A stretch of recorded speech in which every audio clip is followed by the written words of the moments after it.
Hi everyone, and welcome to my presentation. I want to share with you what I consider to be the most beautiful place in the world, Western Canada. And I've traveled over 30,000 kilometers on my motorcycle all over Western Canada in search of adventure and beauty. Let's start our journey in Calgary, and from here we will travel west. Unless you love skiing, I'd recommend visiting Calgary between June and September when the city is its most beautiful. And I recommend checking out the Calgary Stampede that's held every year in July. My favorite time to visit Calgary is in the fall, specifically in September. And here you can see the fall colors in Fish Creek Provincial Park that runs east to west across South Calgary. Fish Creek Park is one of the largest urban parks in North America, stretching 19 kilometers across the city. And this is Waterton Lakes National Park, located 3 hours south of Calgary. The lakes of Waterton National Park were carved out of the rock by ancient glaciers. The park continues onto the U.S. side of the border, where it's called the Glacier National Park in Montana State. The Prince of Wales Historic Hotel in Waterton. This 86-room historic hotel overlooks Waterton Lake. The hotel was opened in 1927, and interestingly, it was built by an American railroad company. Today, the Prince of Wales Hotel is designated as a National Historic Site of Canada. When most people see this picture, they tell me that it looks like a painting, but it's definitely not a painting. I took this picture in Kananaskis Country, 1.5 hours southwest of Calgary. It's the most beautiful picture that I have ever taken and one of the most beautiful places that I have ever seen. The Three Sisters. These three peaks are located next to Canmore, Alberta, just 1.5 hours west of Calgary and a short drive from Banff.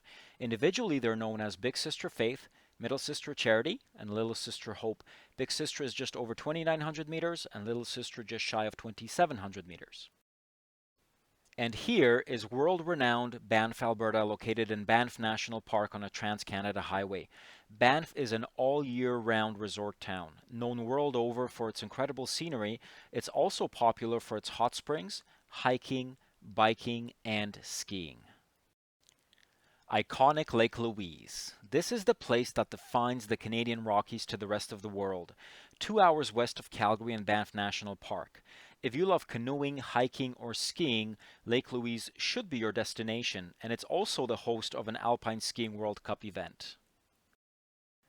This is Highway 93, the Icefields Parkway, carving its way through the majestic Rocky Mountains. If you're looking for a life-changing experience, take the Highway 93 to the Columbia Icefield, explore Athabasca Glacier, and then continue your drive to Jasper and Jasper National Park. Continuing our journey west, we've just crossed over into British Columbia.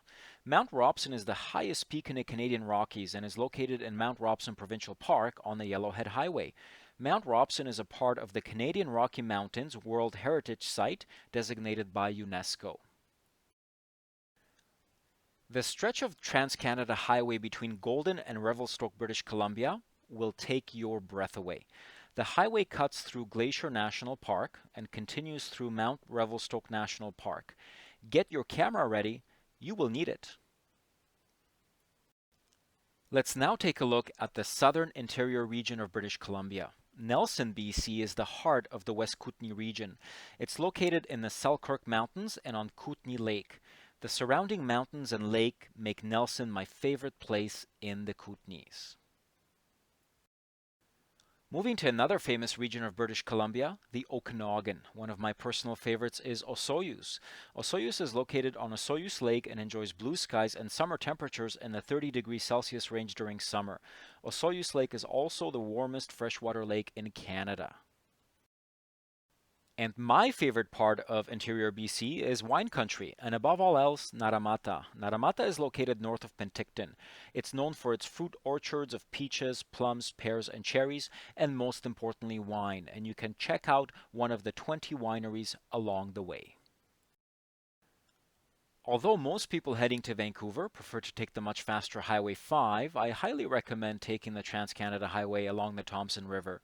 The Thompson River Valley has a unique beauty, and I recommend stopping at Epsom, Goldpan, and Skihist provincial parks along the way.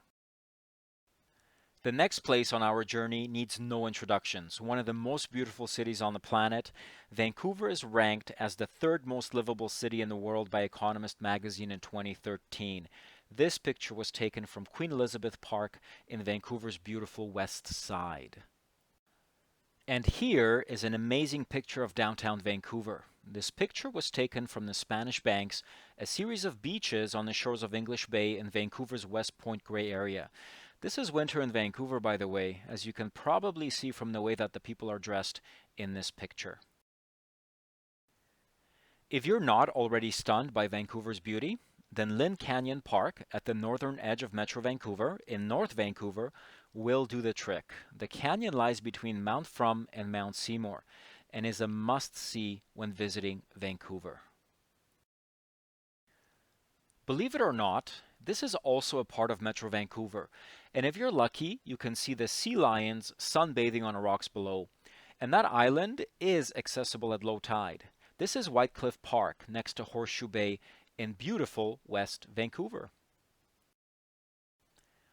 And speaking of Horseshoe Bay, it's located on the western tip of West Vancouver and to the entrance of Howe Sound. And if you're catching a ferry to Vancouver Island, the Sunshine Coast, or Bowen Island, you will definitely experience the beauty of Horseshoe Bay.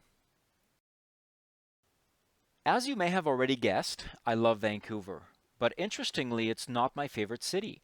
My favorite city is Victoria, British Columbia, and I don't think many people would guess that this is a picture of Victoria. But in fact, this is Beacon Hill Park, half an hour walk from downtown Victoria. The beauty of Beacon Hill Park, especially in the summer, is breathtaking, and in the park, wildlife is abundant, and you're likely to stumble onto some peacocks. Beacon Hill is a large park, and I recommend taking half a day to walk around, have a picnic, and just relax.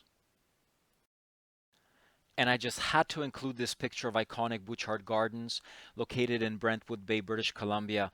The gardens are known world over and receive millions of visitors each year. The gardens have been designated a National Historic Site of Canada and are a short half an hour drive from Victoria. What words would you use to describe this scene? Serene, tranquil, calm?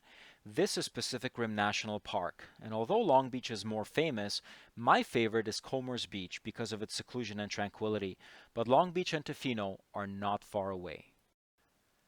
Although Long Beach is usually crowded, Comers Beach is quite peaceful and calm with few people. It requires a 500-meter walk through the forest, but the walk is well worth it. This is Pacific Rim National Park in all its glory. And speaking of Long Beach, the sunsets are incredible, and I caught the last glimpses of the sun setting over the Pacific. Long Beach is exposed to the open Pacific Ocean and is popular for surfing in the summer and storm watching in the winter, and storm watching season extends from November to March. This is beautiful Tofino, located on the west coast of Vancouver Island at the very end of Highway 4. Surprisingly, Tofino has warm winters and cool summers. The best time to visit is in July and August, when average temperatures hover between 18 and 19 degrees Celsius.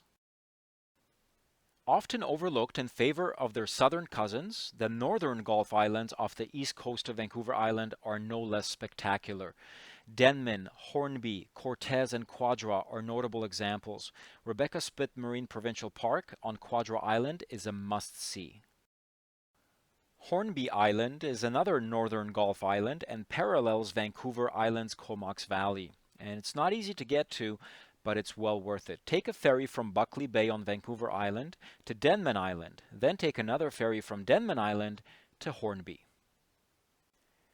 If you're looking to get away from it all, take a ferry from Horseshoe Bay in West Vancouver to Gibsons, BC on the Sunshine Coast. Drive on the Sunshine Coast Highway 30 kilometers past Powell River, where you will find Lund, BC, an ultimate peace and tranquility.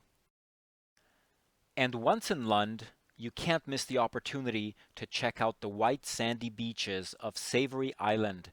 Savory Island is located in the northern part of the Strait of Georgia. On Savory, you will enjoy pristine nature and the amazing beaches that surround the entire island.